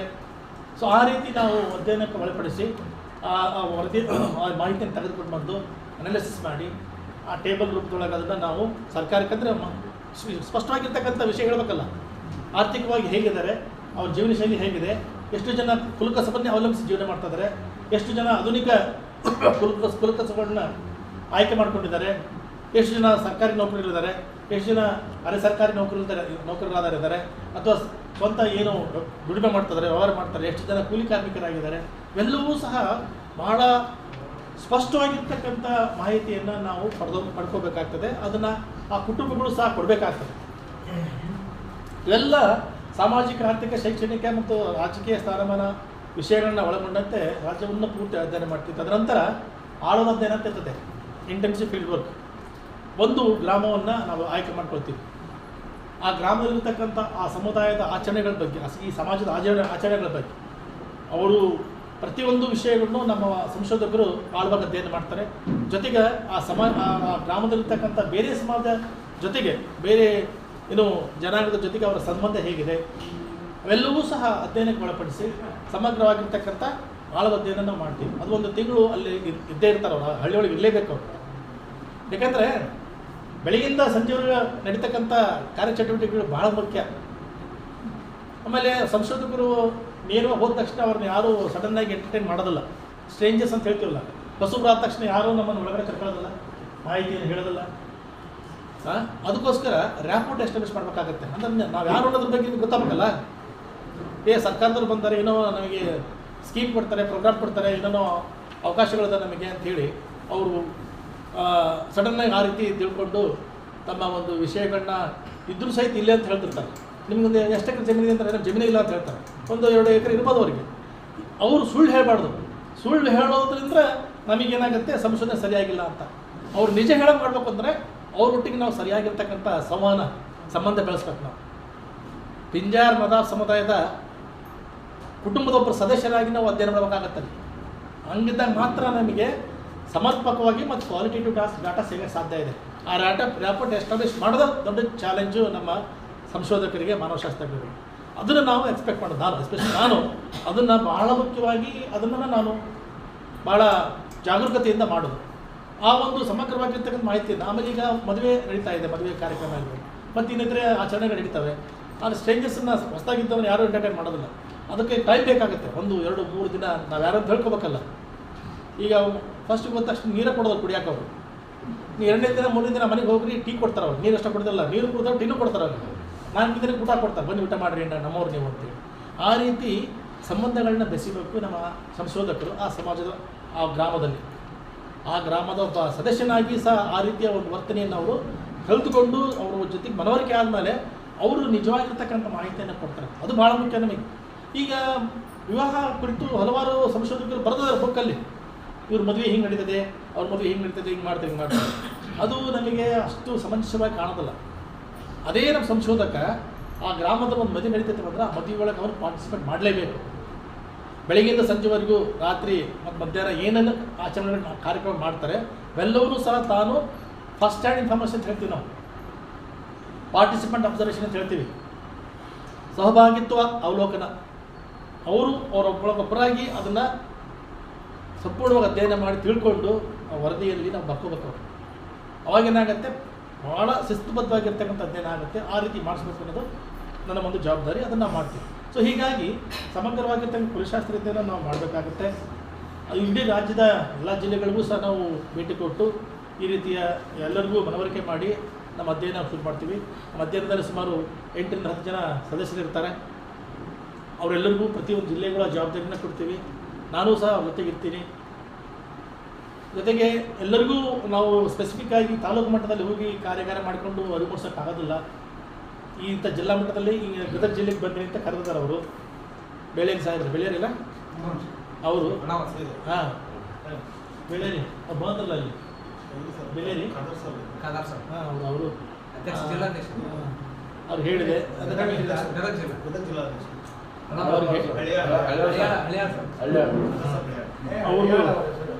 ಅವ್ರಿಗೂ ಹೇಳಿದೆ, ನಮಗಿನ್ನೂ ಗ್ರ್ಯಾಂಟ್ ಬಂದಿಲ್ಲ, ಜೊತೆಗೆ ನಮ್ಮ ವಿಶ್ವವಿದ್ಯಾಲಯ ಪರ್ಮಿಷನ್ ಕೊಟ್ಟಿಲ್ಲ. ನೀವು ಸಡನ್ನಾಗಿ ಕರೆದು ನಾನು ಹೆಂಗೆ ಬರಲಿ, ನಾವು ಸ್ವಂತ ರೊಕ್ಕ ಬರ್ಬೇಕಾಗತ್ತೆ. ಅದು ನಾವು ಕ್ಲೈಮ್ ಮಾಡೋಕ್ಕಾಗೋದಿಲ್ಲ. ಸರ್ಕಾರದ ಆದೇಶ ಜೊತೆಗೆ ವಿಶ್ವವಿದ್ಯಾಲಯ ಆದೇಶ ಕೊಡ್ಬೇಕು. ನಿಮಗೆ ಈ ಆಲ್ರೆಡಿ ಕೇಳಿದ್ದೆ ನಾವು, ಆಡಳಿತಾತ್ಮಕ ಅನುಮೋದನೆ ಕೊಡಿ, ಇಷ್ಟೆಲ್ಲ ಅದಕ್ಕೆ ಕೆಲಸ ಮಾಡಬೇಕಾಗಿದೆ ಕೂಡಲೇ ಅಂತೇಳಿ. ಅದು ಬಂದ ನಂತರ ನಾವು ಕೆಲಸ ಶುರು ಮಾಡಿದರೆ ನಮಗೆ ಸಮರ್ಪಕವಾಗಿ ಮಾಡೋಕ್ಕೆ ಅನುಕೂಲ ಆಗುತ್ತೆ. ಒಂದು ನಮಗೂ ಸಹ ಧೈರ್ಯ ಇರ್ತದೆ, ಹೌದಪ್ಪ ಸರ್ಕಾರ ದುಡ್ಡು ಬಂತು ಕೆಲಸ ಮಾಡ್ತದೆ ಅಂತೇಳಿ. ಇನ್ನೂ ದುಡ್ಡು ಬಂದಿಲ್ಲ, ನಮಗೆ ಅನುಮೋದನೆ ಸಿಕ್ಕಿಲ್ಲ, ಹಾಗಾಗಿ ಸಿಗಲಿ ಅಂತ ಹೇಳಿದವ್ರಿಗೆ, ಇಲ್ಲ ಸರ್ ನಾವೇ ನಿಮಗೆ ಏನಾದರೂ ಸ್ವಲ್ಪ ಸಹಾಯ ಮಾಡ್ತೀವಿ, ಬಂದು ಹೋಗಿದ್ರು. ಆಯ್ತು ತೊಂದರೆ ಇಲ್ಲ, ಬರ್ತೀವಿ ಬಿಡಿ ಅಂತ ಹೇಳಿದ್ರು. ಸೊ ಹಾಗಾಗಿ ನಾವು ಸರ್ಕಾರದ ಎಲ್ಲ ಒಂದು ಏನು ಅಂಶಗಳನ್ನು ಒಳಗೊಂಡಂತೆ, ಅವರ ಆದೇಶ ಒಳಗೊಂಡಂತೆ ನಾವು ಅಧ್ಯಯನ ಶುರು ಮಾಡ್ತೀವಿ. ಕಾರ್ಯಕ್ರಮಕ್ಕೆ ನನ್ನನ್ನು ಒಂದು ಮುಖ್ಯ ಅತಿಥಿಯನ್ನಾಗಿ ನೀವು ಕರೆದಿದ್ದೀರಿ, ಆಹ್ವಾನ ಮಾಡಿದ್ದೀರಿ. ನಮ್ಮೆಲ್ಲರಿಗೂ ಮತ್ತು ಸಮಾಜದ ಹಿರಿಯರಿಗೆ ಎಲ್ಲರಿಗೂ, ಮಹಿಳೆಯರಿಗೆ ಮತ್ತು ಹಿರಿಯರಿಗೆ ನನ್ನ ಸಾಷ್ಟಾಂಗ ನಮಸ್ಕಾರವನ್ನು ಅರ್ಪಿಸಿ ನನ್ನ ಈ ಮುಖ್ಯ ಅತಿಥಿ ಭಾಷಣವನ್ನು ಮುಗಿಸ್ತೀನಿ. ಜೈ ಹಿಂದ್, ಜೈ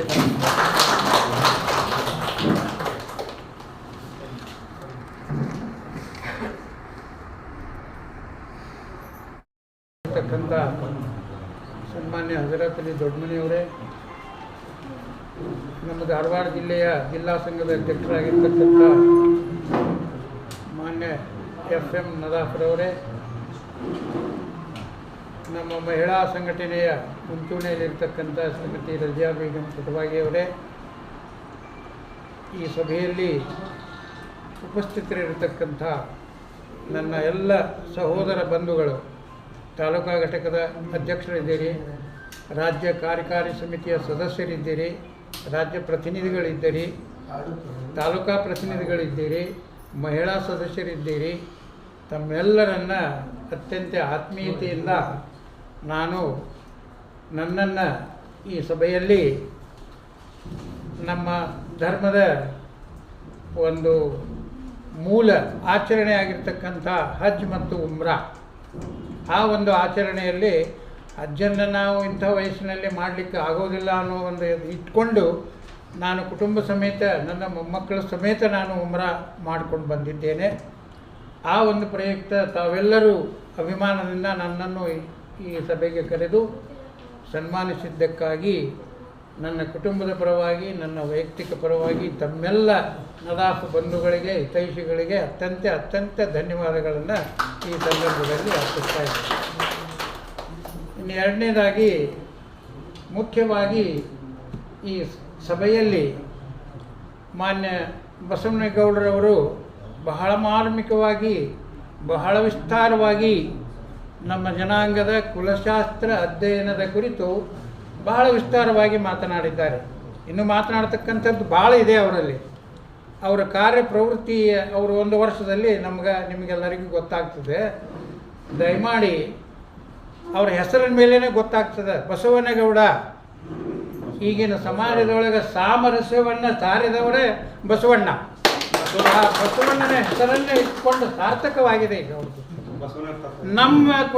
ನಮ್ಮ ಕುಲದ ಜೀವನವೂ ಸಹಿತ ಸಾರ್ಥಕವಾಗಬಹುದು ಅವರ ಕೈಯಲ್ಲಿ. ಆದ್ದರಿಂದ ಮಾನ್ಯ ಬಸವನಗೌಡರವರೇ, ನಮ್ಮ ಜನಾಂಗದ ಕುರಿತು ನಾನು ಸಾಕಷ್ಟು ಅಧ್ಯಯನಗಳನ್ನು ಮಾಡಿದ್ದೀನಿ. ಆಮೇಲೆ ನನ್ನಂತೆ ನಮ್ಮ ಸಮಾಜದೊಳಗೆ ಇನ್ನೂ ಅನೇಕರು PhD ಮಾಡಿದವರು ಇದ್ದಾರೆ ಸರ್. ಸದ್ಯ ದಾವಣಗೆರೆಯಲ್ಲಿ ಒಬ್ಬರು ಇದ್ದಾರೆ, ಡಾಕ್ಟರ್ ದಾದಾ ಪೀರ್ ಅಂತ ಹೇಳಿ, ನವಲೆ ಹಾಳದವರು. ಅವರು ಬಹಳ ಅಚ್ಚುಕಟ್ಟಾಗಿ ನಮ್ಮ ಜನಾಂಗದ ಕುರಿತು ಸರ್ ಹೇಳಿದಾಗ ಎಲ್ಲ ವಿಷಯಗಳನ್ನು ಅವರು ತಮ್ಮ ಇದರಲ್ಲಿ PhD ಅವರು ಒದಗಿಸಿಕೊಟ್ಟಿದ್ದಾರೆ. ಅದನ್ನು ತಾವು ಅದನ್ನು ವಿಚಾರ ಮಾಡ್ಬೋದು. ಆಯಿತು, ಬಹಳ ಧನ್ಯವಾದಗಳು. ಬಹಳಷ್ಟು ಕಷ್ಟಪಟ್ಟು ಅವರು ಆ ವರದಿಯನ್ನು ಲೇಖನಗಳನ್ನ ಮಾಡಿದ್ದಾರೆ. ಆ ಗ್ರಂಥ ನನ್ನ ಹತ್ರನೂ ಇದೆ. ಅದಕ್ಕೆಲ್ಲ ಮಾನ್ಯ ನಮ್ಮ ಹಾಜಿ H. ಇಬ್ರಾಹಿಂ ಸಾಹೇಬ್ರವರು ಸಾಕಷ್ಟು ಪ್ರಯತ್ನ ಮಾಡಿ ಅದನ್ನು ನಮ್ಮ ಜನಾಂಗ ಈ ಸ್ಥಿತಿಗೆ ಬಂದಿದೆ. ಒಂದು ಕಾಲ ಇತ್ತು, ನನಗೀಗ 78-79 ವರ್ಷ, ಹುಟ್ಟಿದ ಅರಬ್ಬೆ ನಾವು ಪಿಂಜಾರ ಅಂತ ಹೇಳಿಕೊಳ್ಳಿಕ್ಕೆ ಹೆದರ್ತಿದ್ದೀವಿ ನಾವು ಒಂದು ಕಾಲದೊಳಗೆ. ಆ ಪದ್ಧತಿ ಈಗಲೂ ಇದೆ. ಸರ್ ಹೇಳಿದರು, ಅತ್ಯಂತ ಪಿಂಜಾರ ಜನಸಾಂದ್ರತೆ ಇರ್ತಕ್ಕಂಥ ಜಿಲ್ಲೆಗಳು ಯಾವ ಅಂದರೆ ಉತ್ತರ ಕರ್ನಾಟಕ, ಮಧ್ಯ ಕರ್ನಾಟಕ, ದಾವಣಗೆರೆ, ಚಿತ್ರದುರ್ಗ, ಬಾಗಲಕೋಟೆ, ದಾವಣಗೆರೆ, ನಮ್ಮ ಧಾರವಾಡ, ಬೆಳಗಾವಿ, ಬಳ್ಳಾರಿ, ಇವೆಲ್ಲ ಏನು ಉತ್ತರ ಕರ್ನಾಟಕದ ಜಿಲ್ಲೆಗಳಿದಾವಲ್ಲ, ಇಲ್ಲಿ ನಮ್ಮ ಜನಸಂಖ್ಯೆ ಅತ್ಯಂತ ಹೆಚ್ಚಿನ ಸಾಂದ್ರತೆಯೊಳಗಿದೆ. ಸಾಂದ್ರತೆ ಅಂದ್ರೇನು, ಗ್ರಾಮದಲ್ಲಿರ್ತಕ್ಕಂಥ ಒಂದು 300 ಮನೆಗಳಲ್ಲಿ ನಮ್ಮ ಪಿಂಜಾರ ಜನಾಂಗದ ಮನೆಗಳು ಒಂದು 25-30 ಮನೆಗಳು ಸಿಗ್ಬೋದು. ಯಾಕಿದನ್ನು ಹೇಳ್ತಾ ಇದ್ದೀನಿ ಅಂದರೆ 2014ರಲ್ಲಿ ಸನ್ಮಾನ್ಯ ಸಿದ್ದರಾಮಯ್ಯನವರು ಒಂದು ಗಣತಿಯನ್ನು ಮಾಡಿದರು, ಜಾತಿ ಗಣತಿ ಅಂತ ತಿಳ್ಕೊಂಡು. ಆ ಗಣತಿಯೊಳಗೆ ನಾನು ಸಾಕಷ್ಟು ಎಲ್ಲ ಜಿಲ್ಲೆಗಳಲ್ಲಿ ಅಡ್ಡಾಡಿ ಆ ಗಣತಿ ಹೇಗೆ ಮಾಡ್ತಾರೆ, ಅದರಲ್ಲಿ ನಾವು ಏನನ್ನು ವಿಷಯಗಳನ್ನು, ಅವರು ಏನು ವಿಷಯ ಕೇಳ್ತಾರೆ, ಎಷ್ಟು ಪ್ರಶ್ನೆ ಕೇಳ್ತಾರೆ, ಅದಕ್ಕೆ ಉತ್ತರಗಳನ್ನು ನಾವು ಏನು ಕೊಡಬೇಕು, ಪ್ರತಿ ಜಿಲ್ಲೆಗೂ ಅಡ್ಡಾಡಿ ನಾನು ಮಾಹಿತಿಯನ್ನು ನಮ್ಮ ಜನಾಂಗಕ್ಕೆ ಕೊಟ್ಟಿದ್ದೀನಿ. ಅದೇ ರೀತಿ ಮಾಹಿತಿ ತಯಾರಾಗಿದೆ. ಬಟ್ ಆ ವರದಿ ಇನ್ನೂ ಬಹಿರಂಗ ಆಗ್ತಾ ಇಲ್ಲ. ರಾಜಕೀಯ ದೃಷ್ಟಿಯಿಂದ ಅದನ್ನು ಟೀಕೆ ಮಾಡೋದಿಲ್ಲ. ಈಗ ನಮ್ಮ ಜನಾಂಗದಕ್ಕೆ ನಾವು ಪ್ರಥಮವಾಗಿ ನಾವು ಮುಸಲ್ಮಾನರೇ, ಅದರೊಳಗೆ ನಮ್ಮದೊಂದು ಉಪಜಾತಿ ಹೀಗೆ ಬರ್ಸಿದ್ದೀವಿ. ನಾವು ಉಪಜಾತಿ ಪಿಂಜಾರ ಅಂತಲೇ ಬರ್ಸಿದ್ದೀವಿ. ಆಮೇಲೆ ಇನ್ನು ಕೆಲವು ಕಡೆಗೆ ಮನ್ಸೂರಿ ಅಂತಿದ್ದಾರೆ. ಈ ಬೆಂಗಳೂರು ಭಾಗದೊಳಗೆ ದೂದೇ ಕುಲ ಅಂತಿದ್ದಾರೆ. ಈಗ ದೊಡ್ಡ ಸಮಸ್ಯೆ ಇದೆ ಸರ್. ಈಗ ಅದು ತಮಗೆ ಸಮಸ್ಯೆ ಉದ್ಭವ ಆಗ್ತೈತೆ. ಅದು ಮಂಡ್ಯ, ರಾಮನಗರ, ಆಮೇಲೆ ಕನಕಪುರ, ಈ ಬೆಂಗಳೂರು ಸುತ್ತಮುತ್ತ ಇರ್ತಕ್ಕಂಥ ಜನ ಏನಿದ್ದಾರೆ ಅವ್ರಿಗೆ ಇನ್ನೂ ನಮ್ಮ ಪಿಂಜಾರ ಸರ್ಟಿಫಿಕೇಟ್ ಸಿಗ್ತಾ ಇಲ್ಲ. ಯಾಕಂದರೆ ಅವರೆಲ್ಲ ಸ್ಥಳಾಂತರಗೊಂಡು ಆ ಬೆಂಗಳೂರು ಸುತ್ತಮುತ್ತಲೆಲ್ಲ ವಾಸಾಗಿದ್ದಾರೆ. ಅವ್ರಿಗೇನಾಗಿದೆ, ಇನ್ನೂ ಸರ್ಟಿಫಿಕೇಟ್ ಕೊಡ್ತಾ ಇದ್ದಾರೆ. ನಾನು ಹೋದ ವರ್ಷ ಯಾವುದೋ ಕಾರಣ ನಿಮಿತ್ತ ನಾನು ಮಂಡ್ಯ, ಚನ್ನಪಟ್ಟಣ, ಶ್ರೀರಂಗಪಟ್ಟಣಕ್ಕೆಲ್ಲ ಹೋಗಿದ್ದೆ. ಆ ಟೈಮ್ನೊಳಗೆ ಏನು ಇಷ್ಟೆಲ್ಲ ನಾವು ಮಾಡ್ತಾ ಇದ್ದೀರಿ, ನಮಗೆ ಸರ್ಟಿಫಿಕೇಟೇ ಸಿಗ್ತಾ ಇಲ್ಲ ಅಂತೇಳಿ ತಮ್ಮ ತೊಂದರೆಗಳನ್ನು ಹೇಳಿಕೊಂಡ್ರು. ಯಾಕಂದರೆ ಅವರು ಸ್ಥಳಾಂತರಗೊಂಡವರು, ಪಿಂಜಾರ ಅಂತ ಇಲ್ಲ ಅವರ ದಾಖಲೆಗಳಲ್ಲಿ. ಈ ರೀತಿ ಆದರೆ ನಮ್ಮ ಉತ್ತರ ಕರ್ನಾಟಕ ಭಾಗದೊಳಗೆ ನಾವೇನು ಈ ಪಿಂಜಾರ ಸಂಘಟನೆ ಆಯಿತು, ಈಗ 35 ವರ್ಷ ಆಯಿತು.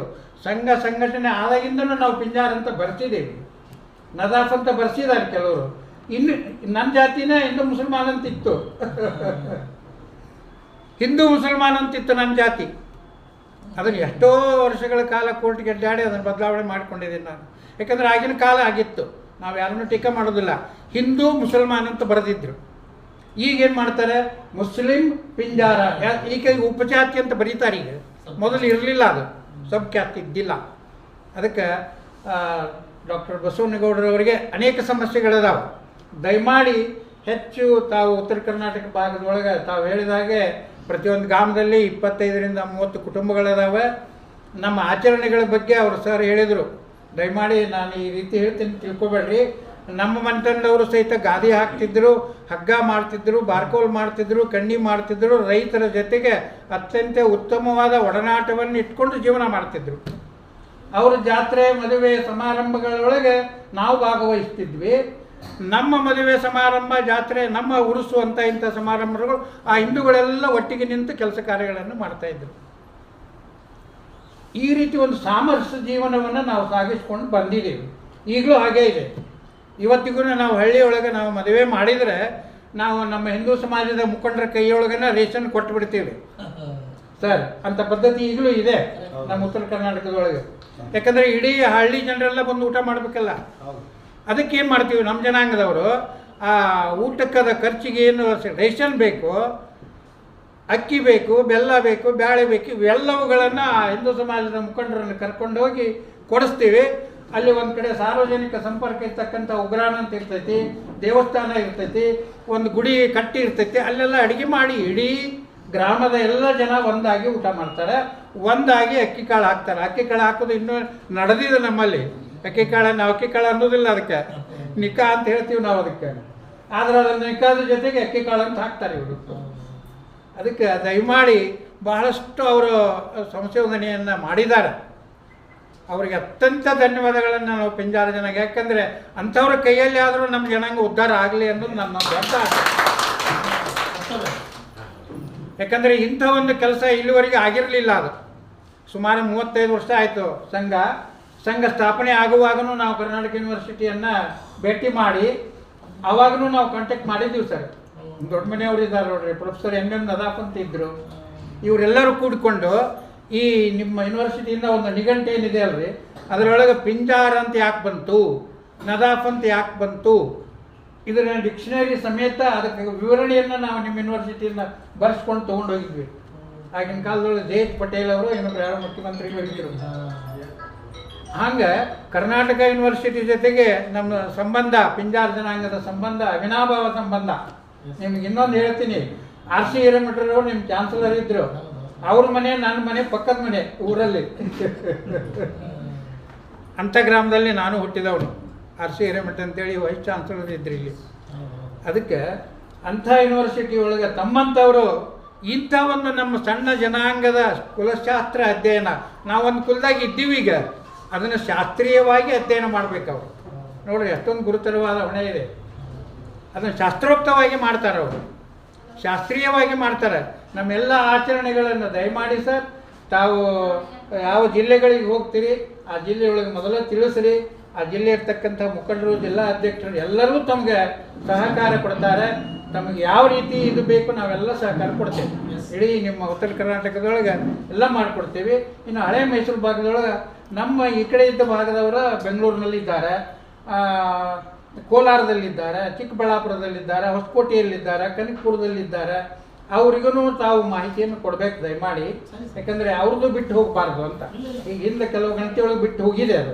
ನಾವು ಇಡೀ ರಾಜ್ಯವನ್ನು ಮಾಡಿ ದಯಮಾಡಿ ಮಾಡಿ.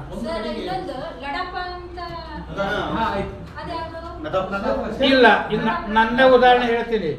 ನಾನು ಬೆಂಗಳೂರಿನಲ್ಲಿ ನನ್ನ ನೌಕರಿ ಪ್ರಾರಂಭವಾದದ್ದೇ ಬಸವೇಶ್ವರ ಪ್ರೌಢಶಾಲೆ ಒಳಗೆ. ಅಲ್ಲಿ ನದಾಫ್ ಅಂತ ಅನ್ನಕ್ಕೆ ಬರೋದಿಲ್ಲ ಬೆಂಗಳೂರು ಜನರಿಗೆ ಸರ್. ನಡಾಫ್ ಅಂತಾನೆ ಕರಿತಿದ್ರು ನನಗೆ.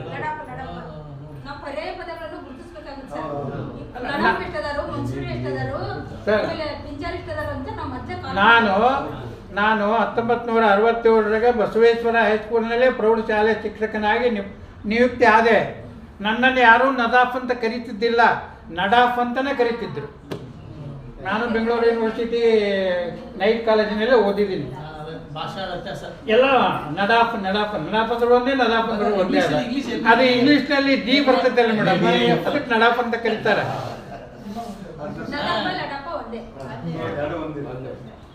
ಹಾಗೆ ದಯಮಾಡಿ ಇಂಥ ವ್ಯತ್ಯಾಸಗಳು ಇದಾವೆ.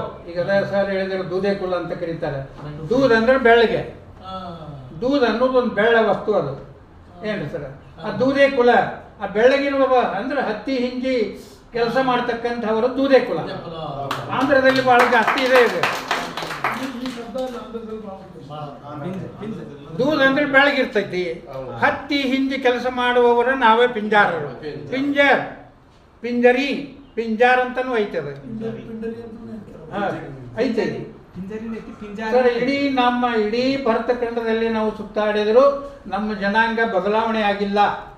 ನಾವು ನಮಾಜ್ ಮಾಡ್ತೀವಿ, ನಮ್ಮ ಈದ್ಗಾ ಅದಾವ, ನಾವು ಅವ್ರ ಜೊತೆಗೆ ನಾವು ಹೊಂದಾಣಿಕೆ ಮಾಡ್ಕೊಂಡು ಎಲ್ಲ ಮಾಡ್ತೀವಿ. ನಾವು ದೊಡ್ಡ ಮನೆಯವರು ಈಗ ಒಂದು 10 ವರ್ಷದಿಂದ ಜೈಪುರ ರಾಜಸ್ಥಾನಕ್ಕೆ ಹೋಗಿದ್ವಿ.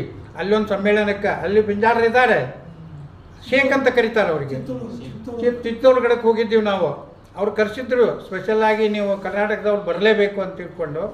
ಅಲ್ಲಿನೂ ನಾವು ಯಾವ ರೀತಿ ಇದ್ದೀವಿ ನಮ್ಮ ರೀತಿ ಜೀವನವನ್ನು ಮಾಡ್ತಾರೆ ಅಲ್ಲಿನೂ. ಅದಕ್ಕೆ ಎಲ್ಲಿ ವ್ಯತ್ಯಾಸ ಇಲ್ಲ. ಉತ್ತರ ಪ್ರದೇಶದಲ್ಲಿ ಇದೆ ನಮ್ಮ ಜನಾಂಗ, ಮನ್ಸೂರ್ ಅಂತ ಕರೀತಾರೆ ಅಲ್ಲಿ. ಮನ್ಸೂರ್ ಬಿಹಾರದಲ್ಲಿ ಭಾಳ ಇದೆ ಸರ್. ಆಮೇಲೆ ಸದ್ಯ ಪಶ್ಚಿಮ ಬಂಗಾಳದೊಳಗೆ ನಮ್ಮವರೇ, ನಮ್ಮ ಜನಾಂಗದವರೇ ಒಬ್ಬರು ಮಂತ್ರಿಗಳಿದ್ದಾರೆ, ರಾಜ್ಯ ಮಂತ್ರಿಗಳಿದ್ದಾರೆ ಅಂತ ನಾನು ಕೇಳಿದ್ದೀನಿ ಸದ್ಯಕ್ಕೆ. ನಮ್ಮವರು ಪಶ್ಚಿಮ ಬಂಗಾಳದೊಳಗೆ. ಇದರಲ್ಲಿ ಇದ್ದಾರೆ ಸರ್, ಯು ಪಿ ಅದನ್ನೇ ಇದನ್ನೆಲ್ಲವನ್ನು ಗಮನಿಸಿ ಇಬ್ರಾಹಿಂ ಸಾಹೇಬರಿದ್ದಾಗ ನಾವು ದೆಹಲಿ ಒಳಗೆ ನಮ್ಮ ಪಿಂಜಾರದ ಒಂದು ಬೃಹತ್ ಸಮ್ಮೇಳನ ಮಾಡಬೇಕು ಅಂತ ತೀರ್ಮಾನ ಮಾಡಿದ್ವಿ ಆಗಿನ ಕಾಲದೊಳಗೆ ಸರ್. ಅದು ಆಗಲಿಲ್ಲ, ಖರ್ಚು ವೆಚ್ಚ ಅದನ್ನೆಲ್ಲ ಸರಿದೂಗ್ಸೋಕೆ ಆಗೋದಿಲ್ಲ ಅಂತ ತಿಳ್ಕೊಂಡು ಅಂಥ ಒಂದು ಇದನ್ನು ಮಾಡಲಿಲ್ಲ. ಬಟ್ ಇಬ್ರಾಹಿಂ ಸಾಹೇಬರಿದ್ದರೆ ನಾವು ಬಾಂಬೆಯಲ್ಲಿ ಒಂದು ದೊಡ್ಡ ಸಮ್ಮೇಳನ ಮಾಡಿದ್ದೀವಿ ಹಿಂದೆ, ಸುಮಾರು ಒಂದು 25 ವರ್ಷದ ಹಿಂದೆ ನಾವು ಅಲ್ಲಿ ದೊಡ್ಡ ಸಮ್ಮೇಳನ ಮಾಡಿದ್ವಿ. ಸೆಂಟ್ರಲ್ ಕಾಲೇಜ್ ಮೈದಾನ ಇದೆ ಸರ್, ಅಲ್ಲಿ ರೈಲ್ವೆ ಸ್ಟೇಷನ್ ಎದುರುಗಡೆ. ಅಲ್ಲಿ ನಮ್ಮವರೇ ಆದ ಒಬ್ಬರು MP ಏನೋ ಇದ್ರಲ್ಲ ಸರ್ ಅವರು. ಅವಾಗ ನಾವು ಒಂದು ಸಮ್ಮೇಳನ ಮಾಡಿದ್ದೀವಿ. ಅಲ್ಲೆಲ್ಲ ನಮ್ಗೆ ಅವ್ರು ಶೇಖ್ ಅಂತ ಕರೀತಾರೆ ಮಹಾರಾಷ್ಟ್ರದೊಳಗೆ.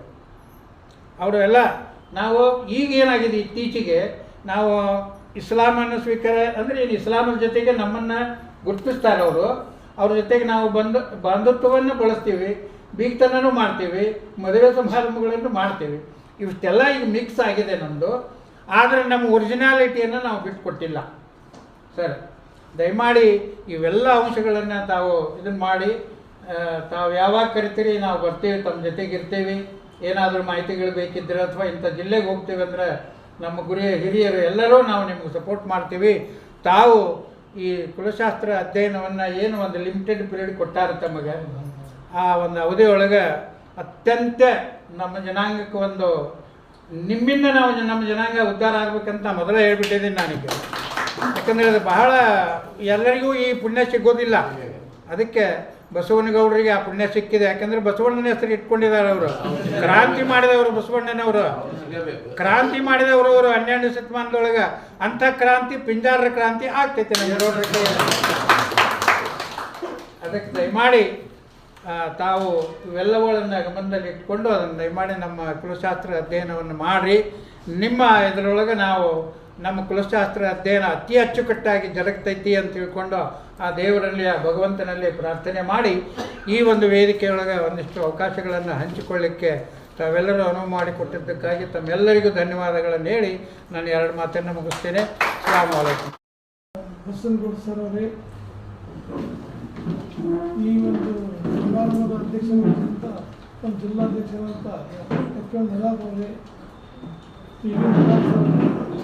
ಸಂಘವೇ, ಇಲ್ಲಿ ನೆರೆದಂಥ ಎಲ್ಲ ನನ್ನ ಆತ್ಮೀಯ ಪಿಂಜಾರ್ ಬಂಧುಗಳೇ, ವಿವಿಧ ಶಾಖೆ ಅಧ್ಯಕ್ಷರುಗಳೇ, ಕಾರ್ಯದರ್ಶಿ, ಇಲ್ಲಿಯವರೆಗೆ ಬಸವನಗೌಡ ಸರ್ ಮತ್ತು PB ಸರ್ ಅವರು ಅಗ್ನಿ ಸವಿಸ್ತಾರವಾಗಿ ಹೇಳ್ಯಾರವರು.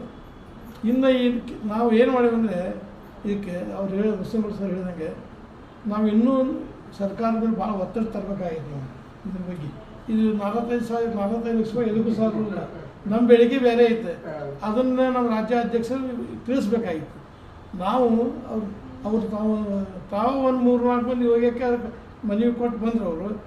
ನಾವು ಯಾರು ಅವ್ರು ಬರೀ ಏನು ನಿಮ್ಮದು ವಾಟ್ಸಪ್ ಇದ್ರ ಮುಖಾಂತರ ತಿಳಿಸಾರ ನಾವು ಕೊಟ್ಟು.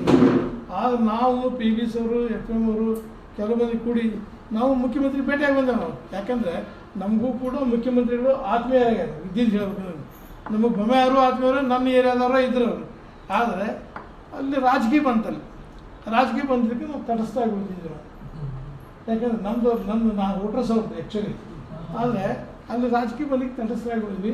ಹೀಗಾಗಿ ನಮ್ಮದು ಇದು ನಾವು ಈ ಪಕ್ಷಕ್ಕೆ ನಮ್ಮ ಸಂಘಕ್ಕೆ ಏನು ದುಡಿಬೇಕಾಗಿಲ್ಲ ಅಷ್ಟು ದುಡಿಯೋಕೆ ಅವಾಗ ಆಗಲಿಲ್ಲ. ಅವಕಾಶನೂ ಕೊಡಲಿಲ್ಲ ನಮ್ಗೆ ಅವ್ರು. ನಿಜವಾಗಿ ಹೇಳ್ಬೇಕಂದ್ರೆ ನೀವೆಲ್ಲ ಏನಾದರೂ ಅದು ನಾವು ಈ ವೇದಿಕೆಯಲ್ಲಿ ಮಾತಾಡೋದಲ್ಲ ಅದು. ಆದರೆ ನಾವು ಕೂಡ PB ಅವರು, ನಾವು ಇವರು ನಮ್ಮ ಹಳೆಯ ಅಧ್ಯಕ್ಷ ಅಂತ ಕಲಾವಕ್ಷರು, ಇನ್ನೂ ನಮ್ಮ ಏನು ಸರ್ ನಮ್ಮ ಅಧ್ಯಕ್ಷರು ಯಾರೇ ಅಲ್ಲ ಅವರು ನೀವು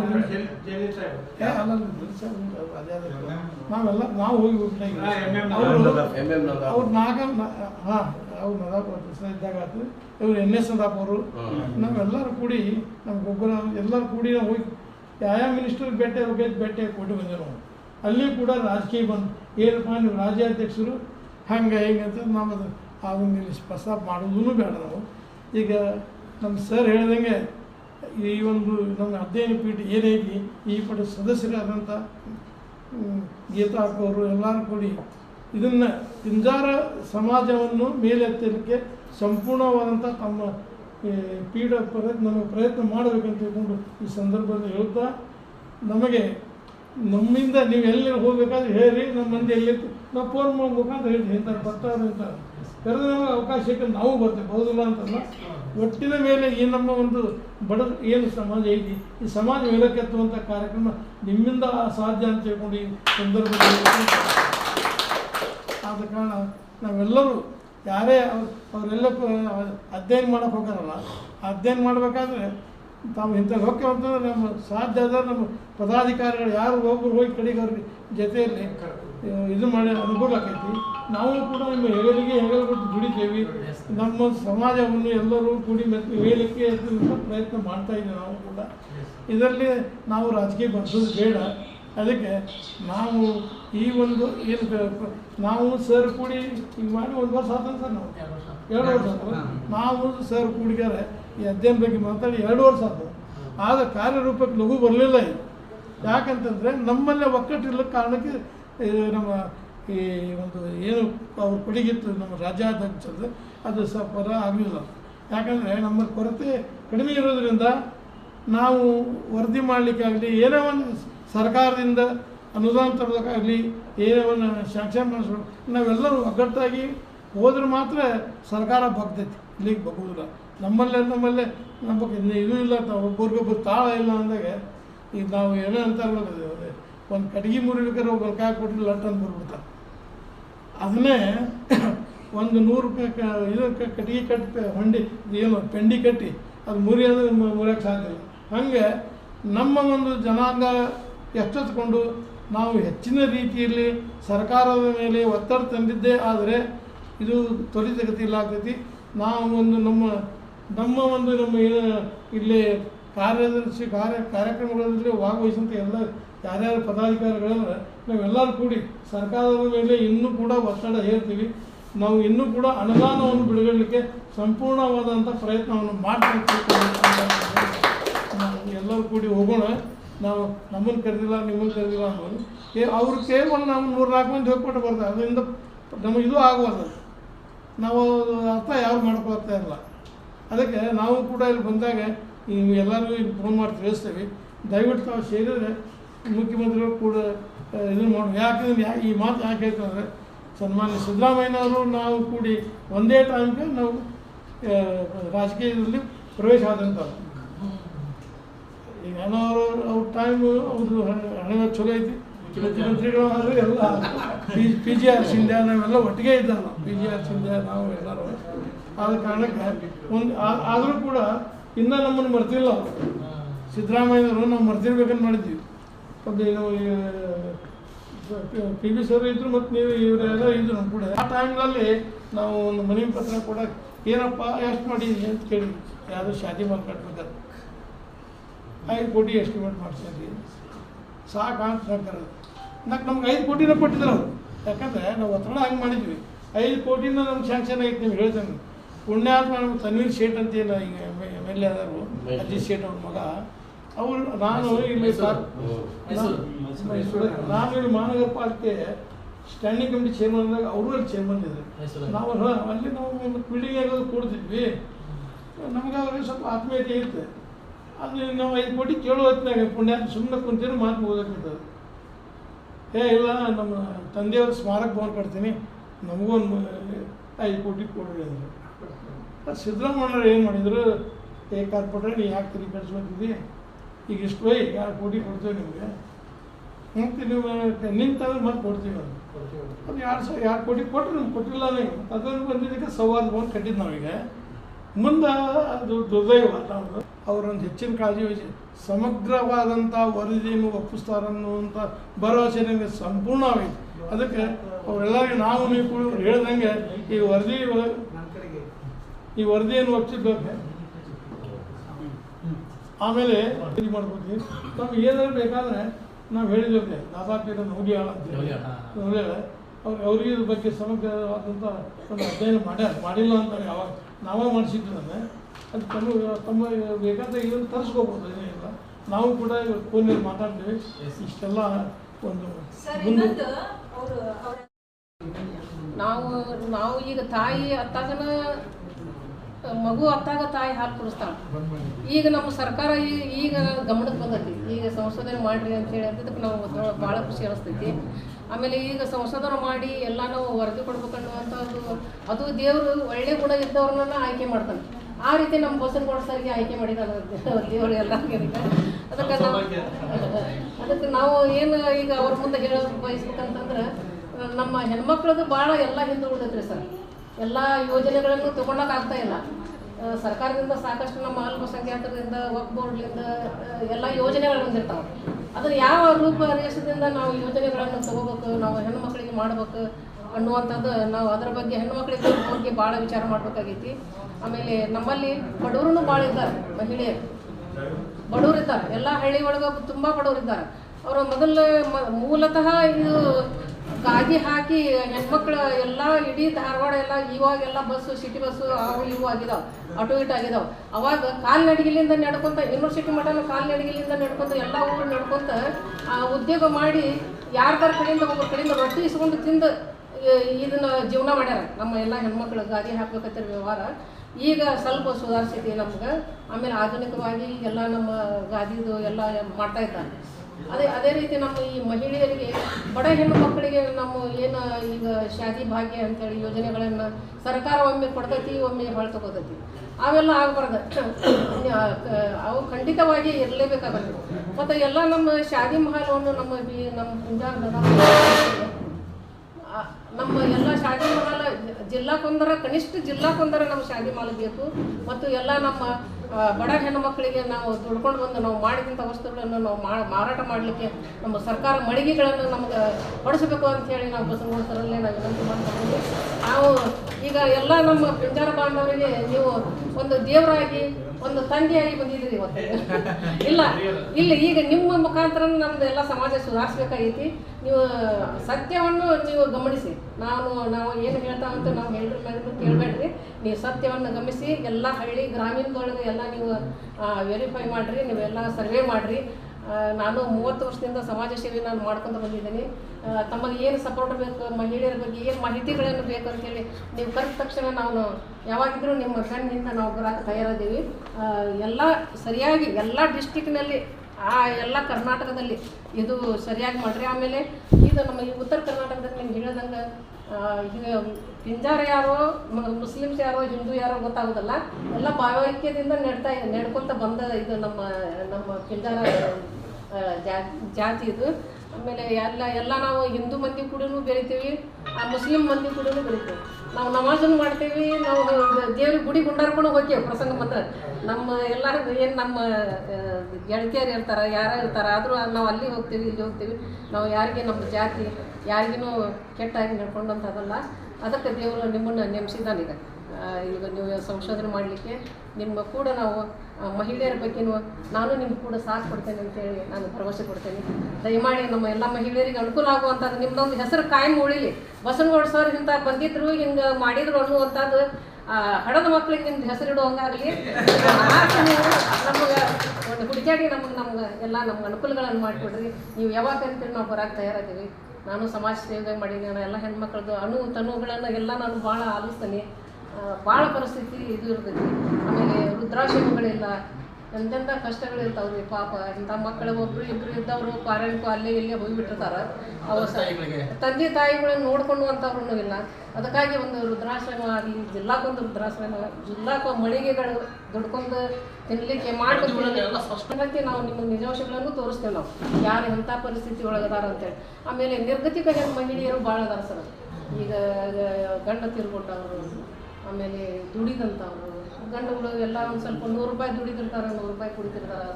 ಬಡತನದೊಳಗೆ ಪಾಪ ಹೆಣ್ಮಕ್ಳಿಗೆ ಬಟ್ಟೆ ತಗೊಳಕ್ಕಾಗೋದಿಲ್ಲ. ಅಂಥವ್ರಿಗೆಲ್ಲ ಅನುಕೂಲ ಮಾಡುವಂಥದ್ದು, ಅವ್ರಂಥ ಸರ್ಕಾರದಿಂದ ಸಿಗುವಂಥ ಎಲ್ಲ ಯೋಜನೆಗಳು ಅವ್ರಿಗೆ ನೇರವಾಗಿ ಸಿಗುವಂಥದ್ದು ಆದರೆ ಎಷ್ಟೋ ಅವ್ರಿಗೆ ಇದಾಕತಿ ಅಂಥೇಳಿ ತಮ್ಮಲ್ಲಿ ಕಳಕಳಿಯಿಂದ ನಾನು ಹೇಳ್ಕೊಳ್ತೇನೆ. ನಿಮ್ಗೆ ಏನೋ ನಿಮ್ಗೆ ಸಪೋರ್ಟ್ ಬೇಕಂತಂದ್ರೆ ನಮ್ಮನ್ನು ನಾವು ಕರೀರಿ. ನಾವು ಸಮಾಜ 30 ವರ್ಷದಿಂದ ಸಮಾಜ ಸೇವೆಯನ್ನು ನಾನು ಮಾಡ್ತಿದ್ದೇನೆ. ಎಲ್ಲ ನನಗೆ ಹೆಣ್ಮಕ್ಳದ್ದೆಲ್ಲ ಮಾಹಿತಿ ಆಕತಿ. ನಿಮಗೆ ಏನು ಬೇಕು, ನೀವು ಎಲ್ಲಿ ಕರಿತೀರಿ ಅಲ್ಲಿ ಬಂದು ನಿಮ್ಗೆ ಸಪೋರ್ಟ್ ಮಾಡ್ತೀವಿ. ನಮ್ಮ ಅಧ್ಯಯನ ಸರಿಯಾಗಿ ಮಾಡಿ ನಿಮ್ಗೆ ಟೈಮ್ ಎಲ್ಲ ನಿಮ್ಗೆ ಎಷ್ಟು ನೀವು ಇದು ಮಾಡ್ತೀರೋ ಅವಾಗ ನಾವು ಬಂದೇ ಬರ್ತೀವಿ, ನಿಮ್ಗೆ ಸ್ಪಂದಿಸ್ತೀವಿ. ಬಂದು ನಮ್ಮ